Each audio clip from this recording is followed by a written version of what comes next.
programa de primer nivel. No te pierdas una conversación con la magistrada de circuito de la Ciudad de México, Mayra González. Hablaremos de justicia con perspectiva de género. En Tiempo de Mujeres llegamos todas. Comenzamos. En México, la justicia sigue siendo un terreno desigual para las mujeres. Actualmente, muchas encuentran puertas cerradas, miradas sospechosas y estereotipos que limitan y vulneran. El acceso a los derechos no debe depender del género, sino de la igualdad que la ley promete. Sin embargo, paso a paso, magistradas y juezas demuestran que es posible leer la realidad con ojos diferentes. Transformaron el lenguaje de las sentencias, colocaron a las víctimas en el centro y convirtieron la perspectiva de género en una herramienta para construir un país más justo. Hoy, escuchar sus voces es reconocer que la igualdad no es un regalo ni una aspiración, es una exigencia. Sin perspectiva de género, la justicia no es plena. Y sin justicia plena, no hay democracia real. Mayra González Solís cursó la licenciatura en Derecho en la Universidad Veracruzana. Tiene una maestría en Filosofía y una segunda maestría en Derechos Humanos y Democracia. Cuenta también con especialidad en Argumentación Jurídica por la Universidad de Alicante, España. También es licenciada en Psicología con maestría en Neuropsicología Clínica. Ha desempeñado su labor profesional durante 30 años dentro del Poder Judicial de la Federación, como juzgadora federal en las categorías de jueza de distrito y actualmente como magistrada del 20º Tribunal Colegiado de Circuito en la Ciudad de México. Mayra, bienvenida a Su Voz, Su Tiempo. Muchas gracias por regresar a este foro. Al contrario, para mí es un honor estar con tu lindo auditorio. Para mí es muy importante iniciar esta conversación preguntándote ¿qué es la justicia con perspectiva de género? Pues mira, tu pregunta es fundamental porque para poder hablar de un avance significativo en los derechos de las mujeres por la vía judicial, por la vía de los jueces, es necesario utilizar un método muy concreto del que ha hablado ya la Suprema Corte de Justicia de la Nación, que es la perspectiva de género. Para que nos comprenda todo tu auditorio, es una metodología, es decir, son pasos, procedimientos a seguir al momento de nosotros analizar un caso. Y lo más importante es que comprendan que nosotros vemos con una visión especial el caso, identificando siempre si hay una asimetría de poder. Es decir, si una de las partes está en una condición de desventaja frente a la otra. De esta manera, una vez que nosotros identificamos que esto es así, se aplica entonces todos los procedimientos, protocolos y todas las herramientas interpretativas que nos da la ley. A lo largo de tu trayectoria de casi 30 años al servicio de la justicia en este país, seguramente te has encontrado con casos que te impactan, que te conmueven, pero también que nos pueden ayudar a ejemplificar para que la gente que nos está viendo en la noche, sobre todo las mujeres, las jóvenes, igual las muy jovencitas, puedan ir entendiendo qué es la justicia con perspectiva de género. Claro que sí, Claudia. Desafortunadamente, la profesión que yo he desempeñado con tanta vocación hacia la justicia, también ha tenido esta parte de tanta oscuridad al ser testigo de una serie de violencias y de abusos que han sufrido muchas niñas, mujeres, y que cuando llegan ya a los tribunales, pues lo único que podemos hacer es buscar una justicia restaurativa, es decir, regresar las cosas lo más pronto posible y lo mejor posible a cuando esto no había sucedido. Entonces siempre son temas dolorosos, pero creo que son importantes de visibilizar para que si alguna joven, como tú nos estás diciendo, alguna mujer, alguna adulta mayor, está viviendo esta situación, sepa que hay una salida. Y lo que comentábamos la vez pasada, lo primero es denunciar, es abrir al conocimiento esta situación, pero no siempre es fácil, porque las personas que sufren violencia, pues regularmente van condicionándose en estas circunstancias. Mira, a mí me gusta hablar no nada más de perspectiva de género, sino del análisis de los casos bajo una perspectiva multidisciplinaria, porque es necesario conocer el caso, pero también tener un entorno de conocimientos múltiples que permitan efectivamente visibilizar la situación desde distintas ópticas. Una, desde luego, que es a la que nos dedicamos, es la jurídica, pero también los conocimientos de la ciencia nos pueden ayudar mucho a comprender cómo están actuando las personas, cuáles son las razones que pudieran estar moviendo a ciertas circunstancias, y también los estudios filosóficos e incluso sociológicos, antropológicos, para entender el entorno. Porque si nosotros reducimos estos fenómenos tan complejos a lo que la ley nos dice, pues creo que por eso encontramos a veces que las decisiones pues no pueden comprender ni pueden restaurar absolutamente este tejido social y específicamente la vida de las personas que tenemos en nuestras manos. Así, con esta perspectiva multidisciplinaria, pues yo he tenido varios casos. Uno de ellos lo comentaba la vez anterior, pero sin profundizar mucho, y hoy se los voy a comentar. Es el de una mujer, una señora, que por muchos años fue violentada por su marido.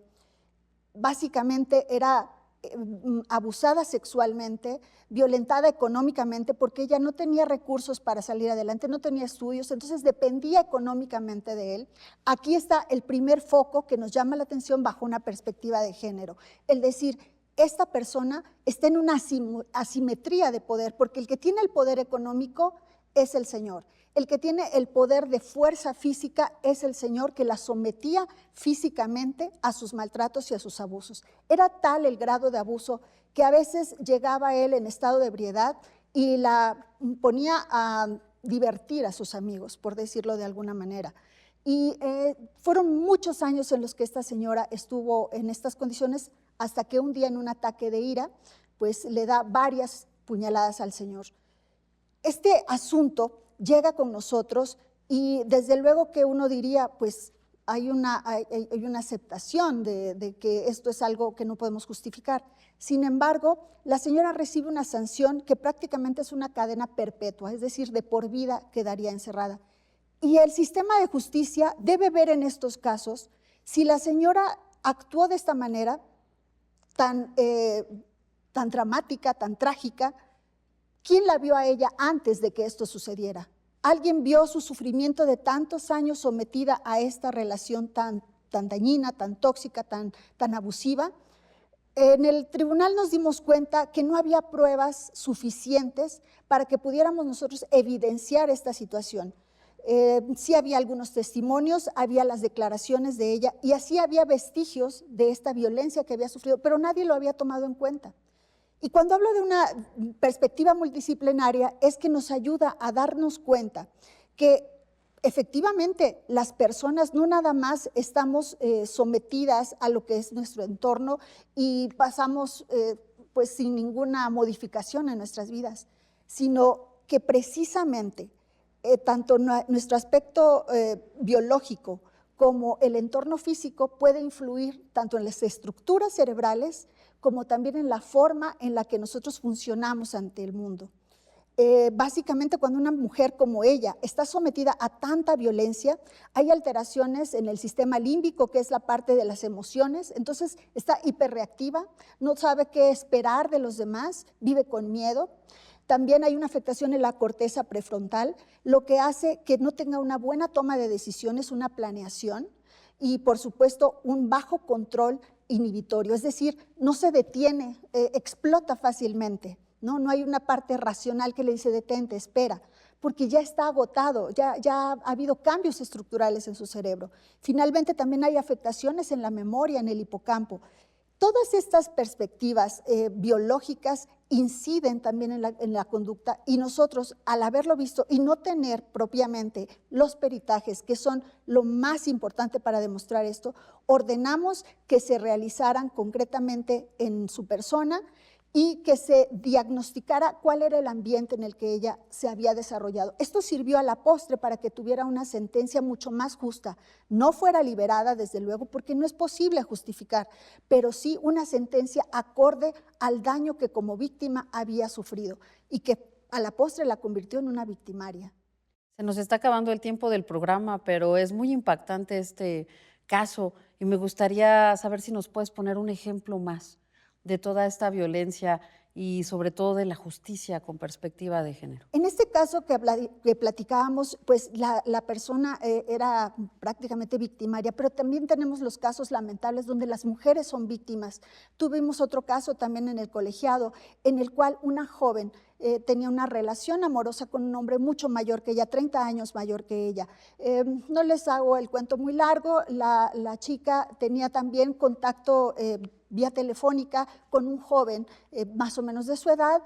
Su pareja mayor lo descubre, no le dice nada, la lleva de fin de semana a un hotel y ahí en el hotel pues empiezan a suceder cosas extrañas, dicen los testigos, empieza a dejar de salir la joven y solamente salía él por la comida, después alquila una habitación contigua. Y finalmente, después de mucho tiempo, empieza a oler desagradable, no dejaba que nadie, el señor no dejaba que nadie entrara a hacer el aseo, porque decía que la chica se encontraba un poco indispuesta, que estaba mal, que se sentía mal de salud y que solamente el doctor iba a entrar a verla. Más tarde se encuentra, en día siguiente se encuentra el cadáver de la joven calcinado, tirado en una carretera. Es un tema muy impactante. En ese caso, todos los testimonios y todas las pruebas llevaron a considerar que fue precisamente esta persona, su pareja, quien la ultimó, pero curiosamente durante el juicio se retractan prácticamente todos los testigos, con excepción de una mujer valiente que fue la recepcionista y que en todo momento dijo, no me puedo retractar porque todo esto yo lo vi.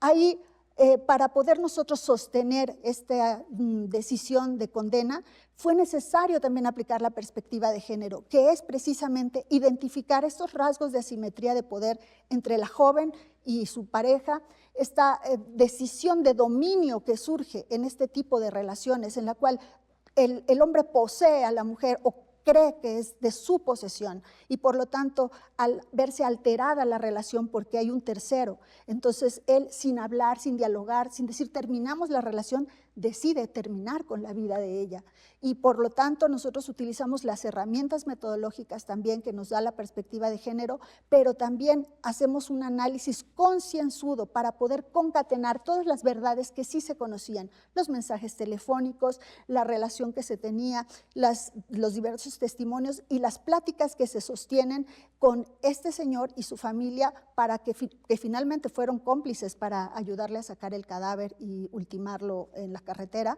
Por lo tanto, consideramos que en estos casos tan lamentables, tan difíciles, nosotros tenemos que ser sensibles al dolor de las víctimas, pero también reconocer que estos cambios estructurales de los que estamos hablando, cerebrales, se dan tanto en la víctima como en el victimario. Y esta persona que comete violencia también está definido por las neurociencias, que hay verdaderamente cambios estructurales en la forma de controlar su ira, en el sistema de recompensa que les da placer el abuso y el daño que ocasionan a las personas. Por lo tanto, creo que los jueces y todos los impartidores de justicia debemos estar preparados en conocer las leyes que nos establecen precisamente este acceso a una vida libre de violencia, protocolos de actuación, también, desde luego, esta multidisciplinariedad que nos ayude a ver el contexto de la violencia y ser pues, precursores para cortar estos ciclos. Mayra, muchísimas gracias por esta conversación muy interesante y bienvenida siempre a este foro. Muchísimas gracias, Claudia y Beth, un gusto. Gracias. Y gracias a usted por acompañarnos. Nos vemos el próximo sábado a las 11:15 de la noche.